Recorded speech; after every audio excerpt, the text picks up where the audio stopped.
Alright guys, it's Tyler and or TwoTone, whatever you want to call me. I'm with Mob Mafia, and today I'm going to show you how to make realistic drums and kind of how to mix your beats. So here's what the beat sounds like finished.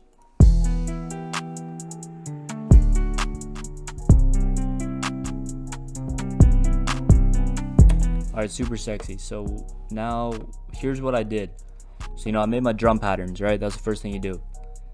Second thing that I did is, when you make your melody and shit, what you're going to want to do is play with the velocity. So what I did here was on all the bottom notes, I kept it at the same velocity.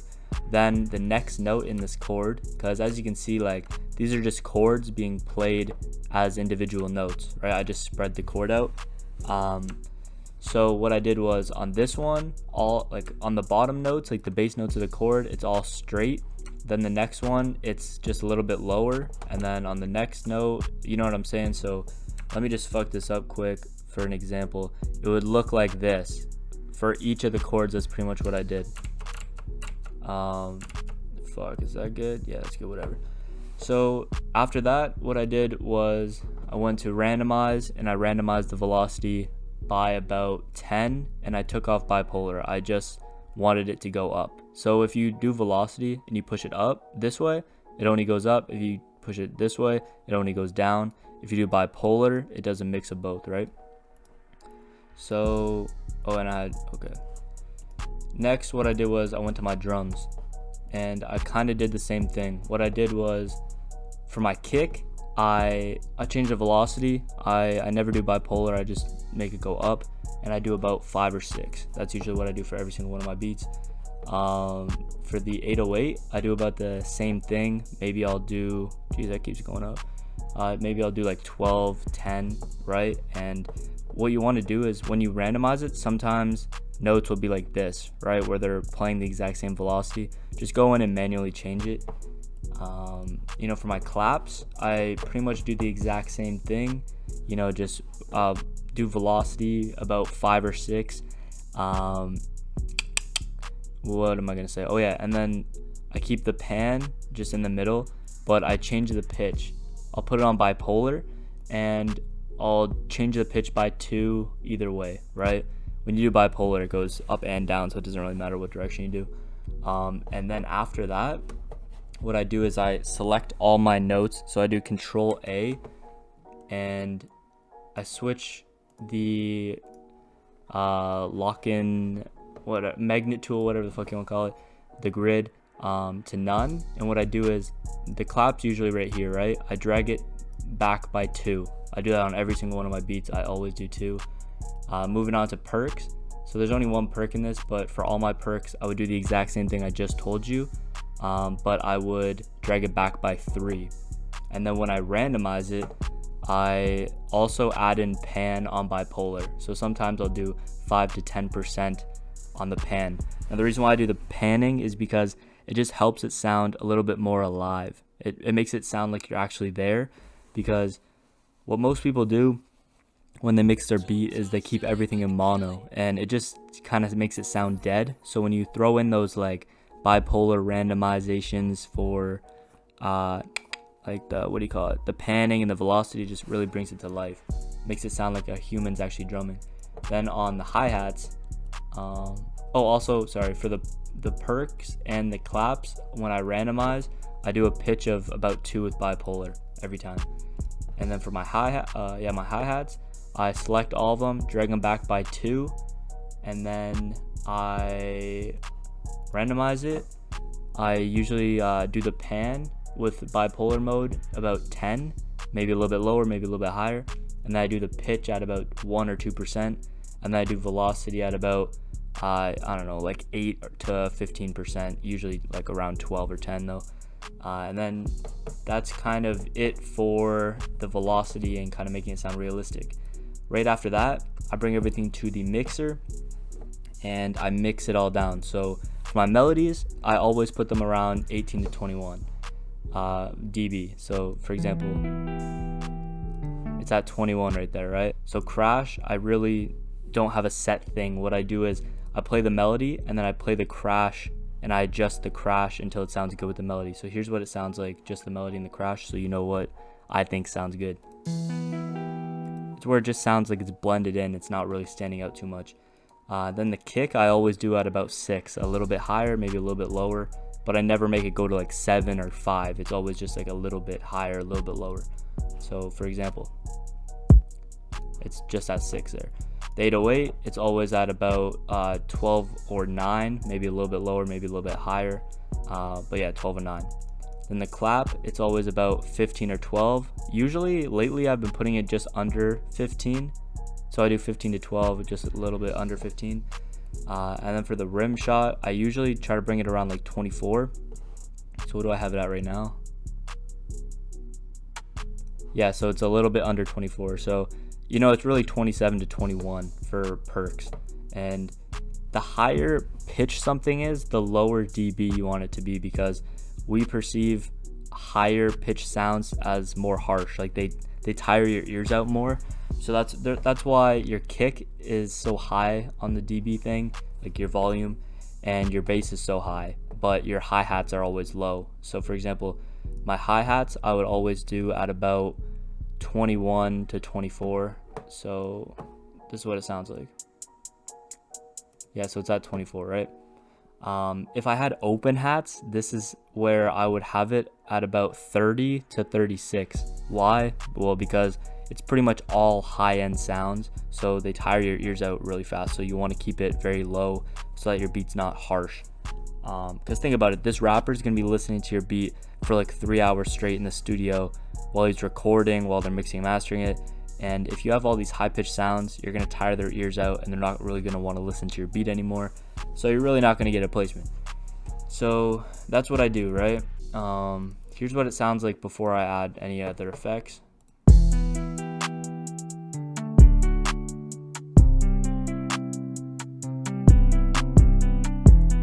Okay, and then what I do is I make a reverb bus. So what I do is I just click a random one of these things. I rename it reverb, make it yellow or whatever color, and I just throw a reverb on here. I bring this all the way down so it doesn't play the dry sound. So if you're unfamiliar with like what that really means, is essentially if this is on, like that dry, what it's doing is it's taking all these sounds, bringing them into the reverb, but then playing them a second time. So, and then it also plays the reverb version. So right now, like that was a little bit hard to understand, but without this reverb bus, if I just play this hi-hat, if I just play this hi-hat, that's called it being dry. When it's dry, it means that there's no effects, there's no reverb or anything. When you add an effect, it's referred to as wet, right? So when something's saying it's playing the dry and the wet, what it's saying is on this bus, it's playing the dry version a second time, and then it's also playing a wet version. So what you would be hearing if you had the dry all the way up is you're going to hear the hi-hat being doubled, and then you're going to hear the wet version of it once. So what you want to do is bring that all the way down so that this mixer is playing the hi-hat once, and then the reverb version is playing the wet version once. So let me just give you an example so you can listen to it, because I'm not very good at explaining things. So here's what it sounds like wet with the dry off. Here's what it sounds like with no reverb. That's the dry sound. Now here's what it sounds like if the dry is all the way up on the reverb. So it's louder, if you can tell. So I bring the dry all the way down. I pretty much just throw all these in to this bus. I do that by clicking on one of these, and then I click this little, there'll be an arrow like this here. I click that and it's in there. And what I do is I just listen to it and I drag this down until it sounds good with that amount of reverb. So I'll give you an example with my claps. So it would normally be like this, right?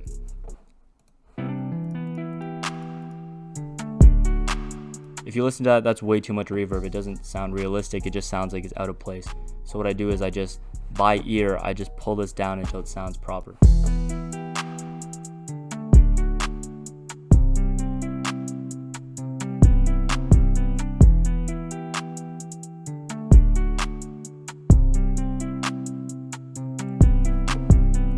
Now, I can't really give you a template for how much reverb I do on these things.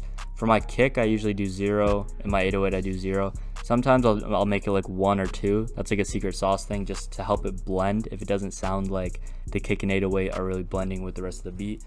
And people might be like, oh my god, you put reverb on your 808. Well, sometimes it makes it sound good, believe it or not, and I've gotten placements that way. So, you know, my melody, I usually just keep it at full. It really depends beat per beat though, right? Yeah, so anyway, the final thing, like I'll show you guys how I master the beat as well. Like, so right now it's mixed. I would never send someone a beat like this unless they ask for the unmastered version. When I upload it to YouTube, this is what I do to kind of master it. So I use a plugin called Inflator. Jeez, I'm having trouble spelling there. It's like $200 or $300 or something. I paid like an audio engineer that's been doing this for 40 plus years, and he puts this on all of his beats. He used it a little bit different than I'm using it. What I do is I shove the curve all the way up, effect all the way up, and then I take off the clip and I click band split. I don't really know what this VST does. I just know it makes everything sound wider, thicker, and louder. It's kind of like sausage fattener, but like more professional. So here's what it sounds like with this inflator. And that clap has too much reverb still. So let's bring it down to like there or something. And then here's what it sounds like without inflator. So as you can tell, it's just louder. So I turn that on. Then what I do is I grab Imager. If you don't know what Imager is, essentially just helps you do stereo shit. So right now the whole beat's in mono, right? It'll show you. So it's gonna show you if your beat's mono or how stereoized it is. I don't really know how to speak English very well, even though it's my only language. You know what I'm trying to say though. Like, just take a look at this. The fact that all that color's in the middle means that it's very mono. So what we're gonna do is I drag this up to about 50. Like, I do this on every single one of my beats.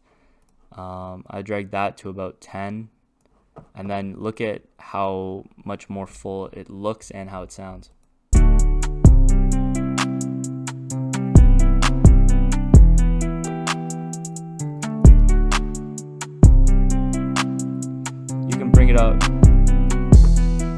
You can bring it up higher. It does sound better sometimes. Like, I just like to keep it like that though, because that's what's really worked for me. I'm also using headphones right now, so it's really hard to kind of tell what's sounding good. So I do the Imager, and then what I do is I throw a de-esser on there. So personally, I use FabFilter DS, and I just bring it to high-end transient limiting. So earlier I said high-end sounds are harsh, right? So every single time an engineer works on your beat, they're gonna put a de-esser on the master or on the hi-hats or anything that has high end, because it's harsh. It hurts people's ears. After a while, they don't want to listen to your song because it has too much high end. So what this does is it lowers the high end automatically when it's getting too harsh, so that people's ears don't get too tired. So for example, it's kind of like an EQ that is smart enough to tell when to EQ and when not to EQ. Think of it like that. So I'll give you, like, just take a look at this.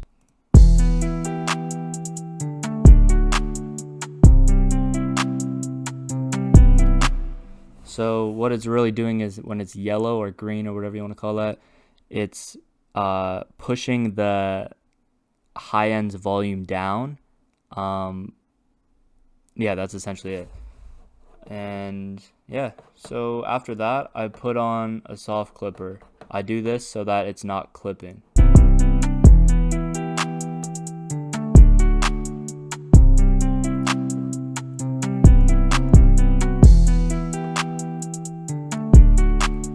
So yeah, you hear a little bit of distortion. So what you can do to bring that down, if it's distorting, you can just bring this down a little bit if you don't like that distorting sound.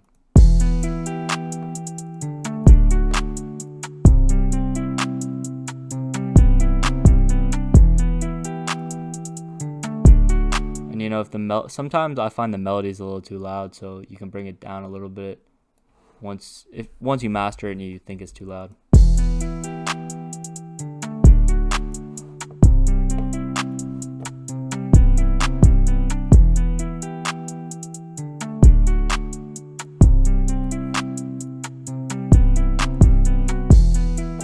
Alright, yeah, so that's good to go. I would literally save the beat like that.